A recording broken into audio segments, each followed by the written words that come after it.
벤츠를 삼각별이라고 부르면은 진짜 경제 기억도 모르는 사람이야. 그래서 아무튼 뭐가 좋다는 건데 끝내버릴 겁니다. 반갑습니다 선생님들, 유일한 트레이더입니다.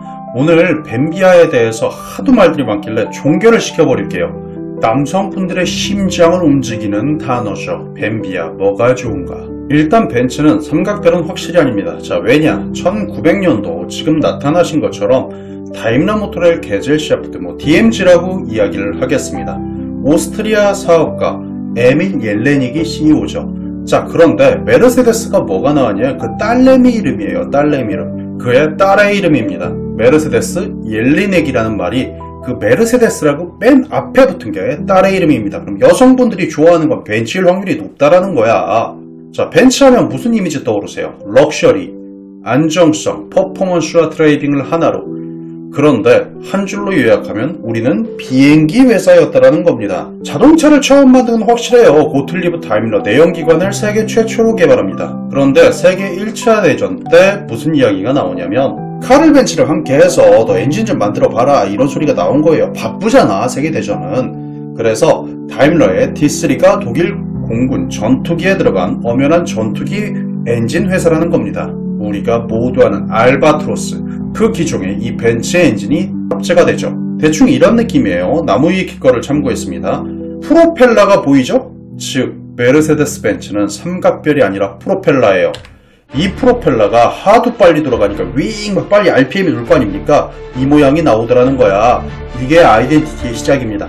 삼각별 아닙니다. 없어 보이는 거예요. 자, 프로펠러라고 명확하게 정정하시기 바랍니다. 자, 그럼 BMW는 뭐냐? 얘도 항공기 회사라고 조금 찾으면 아시는 분들은 다 알고 있습니다. 얘도 비슷해요. 세계 1차 대전 때 항공기 엔진을 만들었는데 첫 엔진이 BMW 3A입니다. 건전지 이름 비슷하죠? 직렬 6기통 순행식 엔진, 혁신적인 기술입니다.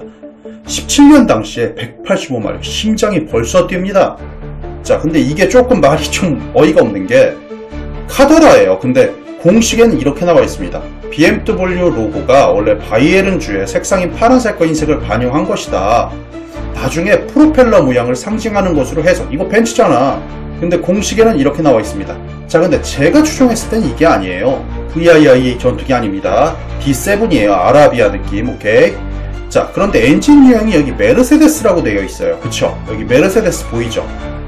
초반에는 메르세데스 엔진이 들어갔습니다. 근데 후반으로 갈수록 출력이 벤츠 것과 당시에 독일군이 제조사의 엔진을 병행하며 쓴 거예요.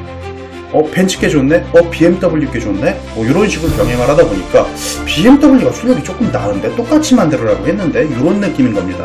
D7 엔진이 장착된 기본 모델이 많이 사용되었지만 이렇게 3A 엔진이 더욱더 강력한 성능을 발휘하고 이렇게 고고도에서 출력과 연료효율성이 우수해지니까 야, 이거 출력 좋은데? 남자는 고출력이지. 아이덴티티가 고출력으로 하기 시작했어요. 근데 아이덴티티가 BMW는 고출력으로 갔다 그거야. 그럼 벤츠는 뭔데? 벤츠는 후발로 갈수록 폭격기, 제펠린 스타켄이라고 합니다.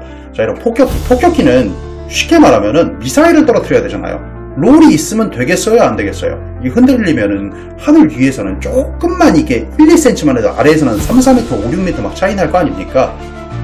그래서 하늘에서 미사일을 폭격할 때 자, 롤이 있거나 흔들리면 안 되기 때문에 우리의 S클래스 타보면 롤이 있나요? 아무튼 명확하게 이 롤이 있으면 안 되죠. 미사일은 너무나 높은 고도에서 떨어뜨리니까요. 그래서 아이덴티티가 롤 쪽에 조금 집중이 되어 있습니다. 흔들리면 안 된다는 소리야. 벙벙벙거리는 게 없는 겁니다. 그래서 아이덴티티가 조금씩 달라지는 거죠.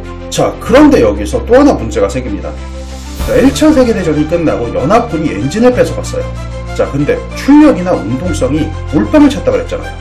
자, 그러면 빨간 마우라로 가야지 분명히 전투기인데 근데 왜 파란 마우라와 하얀 마우라냐?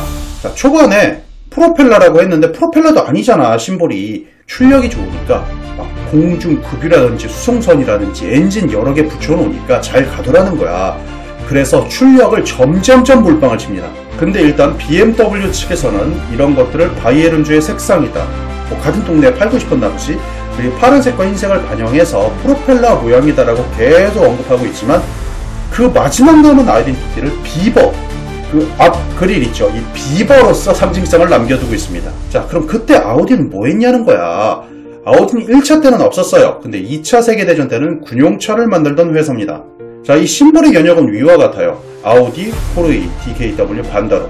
아무튼 쟁쟁합니다. 지금으로 치면 현대, 기아 뭐 이런 거 다 모여서 올스타가 넷이야. 우리 좀 일 좀 내보자. 4개의 고리, 우리 올스타가 넷이다. 딱 이게 정말 심볼입니다. 자, 그리고 어떻게 치면 처음 자동차 엔진은 벤츠가 만들었지만 오토 유니온 레이싱카를 제작하는 등 그랑프리 레이싱, 아무튼 자동차에 대한 전문 연역은 어떻게 보면 아우디가 제일 앞서요. 근데 탱크제 좀 납품을 해보라는 거야. 1960년대 오토 유니온이 폭스바겐 그룹의 일부가 되어서, 아무튼 우리 폭스바겐 그룹을 알고 있죠. 그래서 65년대 아우디 브랜드가 되긴 했는데, 원론적으로 가보게 되면 2차 세계대전 당시에 나치 독일의 지원으로부터 설립이 되었다, 이렇게 생각하시면 편합니다. 근데 탱크 재료를 납품하라 그랬잖아요. 탱크를 누가 만들었을까요? 포르쉐가 만들었어요. 포르쉐 탱크 회사입니다. 하체, 외계인의 기술력 하체하면 포르쉐예요. 재료 좀 보태라는 거야, 아우디한테. 탱크가 바위만 밟고 붉은 것만 가면 미끄러지고 막 놀라고 언더스티어, 오버스티어 막 난다. 야, 탱크가 땅바닥에 바짝 붙어 가야 되는 거 아니냐? 옆에서 아우디가 쓱 옵니다. 눈에서 공중제비 돌아도 하나도 안 미끄러지게 해드릴게요. 내가 우리가 기술력이 있거든. 우리 포스타잖아. 그냥 올스타 다 모였잖아. 탱크 기술이 적용하고 발전해서 1980년도에 일반 자동차의 콰트로라는 기술로 나타납니다. 즉, 이것이 아우디의 자존심인 거죠. 일단 아우디는 밟으면 가고 서면 서야 됩니다. 눈이 오건 비가 오건 밟으면 가고 서면 서야 된다. 이게 아이덴티티라고 생각하시면 돼요. 그럼 뱀비아 다음 나왔죠. 나는 롤이 없어야 되겠다. 좀 부드러운 주행 질감을 찾는다. 벤츠 사시고요. 나는 무조건 운동이고 출력이야. 남자는 심장이잖아. BM 사시면 됩니다.